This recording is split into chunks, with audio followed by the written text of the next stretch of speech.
Nama umriidhaan yookiin guddinaan sirra xiqqaadha.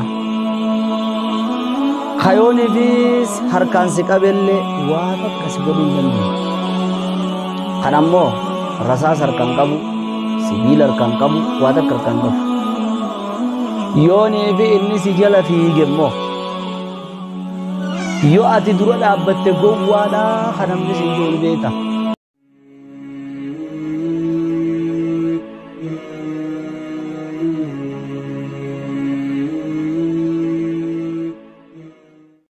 Assalamu alaikum warahmatullahi wabarakatuhu. Gaafii takkaan qaba. Nama umriidhaan yookiin guddinaan sirra xiqqaadha. Kayooniifis harkaan si qabellee waan akkas godhuu hin dandeenye. Kan ammoo rasaas harkaan qabu, sibiila harkaan qabu, waan akka harkaan qabu. Yoonii fi inni si jala fiige immoo yoo ati dura dhaabbatte gowwaadhaa kan namni si jiru beekta. Kan namni hundi aboo duraa baafadhu si jedhan. Gaafiin si galaa jirti garuu qaceellotti irra deebiinaa laale harkaan yoo si qabee waan akkasii godhuu hin danda'u. Dhiibbaa sirra silaa humna irra qabda. Akkasii hojii rasaas harkaan qabu, mancaa harkaan qabu, qottoo harkaan qabu, habalee waa takka ulee takka harkaan qabu. Yommuu si jala fiige duraa baafadhu siin jedhan. Warri duraa baafadhu siin jedhu sanillee yoo isaanitti ichi garagalee isinoo maal feetan jeen bakkuma takkaa dura oriyan. Ni beektaa nama akkamii beektaa? Kamaraataan ta'in hin banaa bar. Eenyu beektaa? Nama sagaraa keessaa bahee qaamni guututti tortora. Kakkanatti irraa dhimmisu. Yoo nefis meeqootti yoo humna qabaatte humna naan qabi. Meeqoo qabsoodha wal qabna. Mee na afadhu yoo nefis hin jedhu ni dhaabbatta. Ajiib. Yoo nefi sammuun tee tuqaa qabaatte malee duran dhaabbattu. Waa malee waan kana hin finne. Mammaaksa kana wanni hin fidee akka alaamaa hibboodhaati fidee fi namni tokko ka deebisaa isaa deebisuudhaaf atummaan itti qaanfattu jira.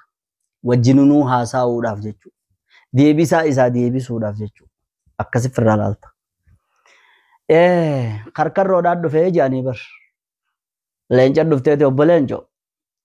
Mee ati mootii bineensa gaaraa siin jaanii mee koo qabsoonaa wajji bahi jetteen gaa kalaadaa siidhaa guddaa kan achi qabdi. Leenci akkasuma laaleeti qabsoo siin bahu jeen bada sodaattu kokka mee humnuma qabde siin jaanii mee kokka jennaaniini akkasii karkarroo teenya jeen laal dubbii wahuma lamaa jeen takkaasiin mooha yoon si moo'e mee kabajaatamtu leencaa karkarroo moo'ee jechuun sun naa kabajaadhaamee jeen mee walumattuu laale jeen inni karkarroo wajji maa gaddeebi'a naan jedhamu karkarroo gaddeebi'ee sadarkaasaa ishiish inni waan san harkaan laaqqatee naan jedhamu mee kabajaatamtu si moohuu keessan naa jiraa jeen takka jeen takka yeroo qabsoo seenne namoota irraa si wajji deemaa ooluun si wajjin hin dubbachaa ooluun irra jeetiin usa yeroodhaan use hoo ati namooti hoo mee xiqqeenya addunyaa tanarra karkarroodhaan leenca moohee jedhan xiqqeenya achi ni hafee. Akkamittiin qabsoo seenaa namaan moohuus itti hin faarfamne namoohuus itti arraffamu daransaa itti arraffamu akkamittiin wajjiniin qabsoo seenaa jeen. Ajiib. Mammaaksa tokko jirammas akkina jedhan lola yoonii fi moote ati itti xiqqaattu ni beekta. Mee gaafii tana naa deebisa. Mammaaksa kana dhageessanii. Laa takhud ma'arakatan. Lola yoonii fi moote itti arrafamtu hin seeninii jedhan. Lolli yoonii fi moote itti arrafamtu hin seenin jechuun arrabaan namaa baata. Bada kakkanaa, bada kakkasii. Lakkuma arraba heddummeessituudha tubbaan kunuu xiqqaachaa deemta. Sadarkaan kee gabbu'a. Lolli yoonii fi isa keessa seentee moote itti arrafamuu malee sadarkaan tante itti xiqqaachuu malee kabajaan tante itti bu'uu malee hin maqaa ittiin harkanne lola kamii lola arraba namaa wajji seenuudhaati. Itti dhiisi. Namu waan ifii qabu kanna nama waan takkaan beekamuu barbaadu. Amma karkarroon leencaa yeroo akkas jettu bar karkarroodhaan leencaan qabsoo qabi hangasuma wanni isin barbaadu. Saniif jecha waa hundaa irraa gorsa fudhatanii tarkul jawaabi lissafiihi jawaabuu jedhu. Gowwaa nama irraan naane deebisaa isaa godhuu dhabuun akka waan inni hin jirre isumaa dubbachuu dhabuun akka waan isan dhageenii calumeettee akkanuma jiraajjeesuun jalaa callisuudhaan jedhani. Jalaa callisuun jiraajjeesuudhaan jedhani.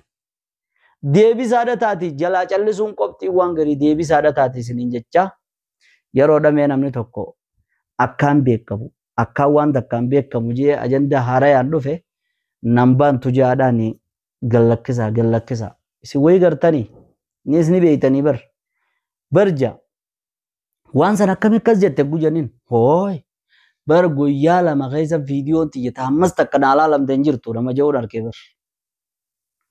bar guyyaa tokko keessatti viidiyoon xiyya ammas laalamtee nama jehuu jira ati ajaa'ibuuf laalta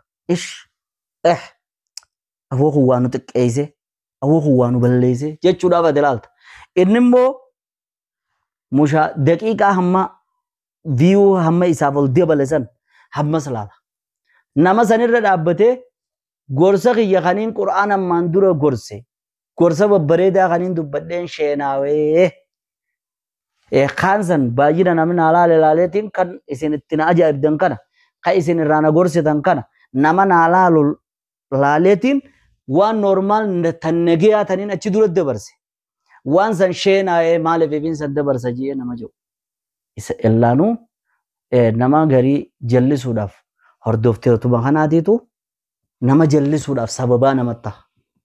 Saniif halluu anuhum wahaalahum itti dhiisaa waan garii deebisaansaa jalaa callisuudhaatiitu isa gorsuudhaan isiniin ja'a wajjiniin haasaa'urra yookiin akka nama qaama guutuu sagaraa baatee ifi wajjiniin fuudhee badiisaa wasa kasaasan seellaaquu akka hin taaneen isin jechuu barbaada. Assalaamu alaikum warahmatullah.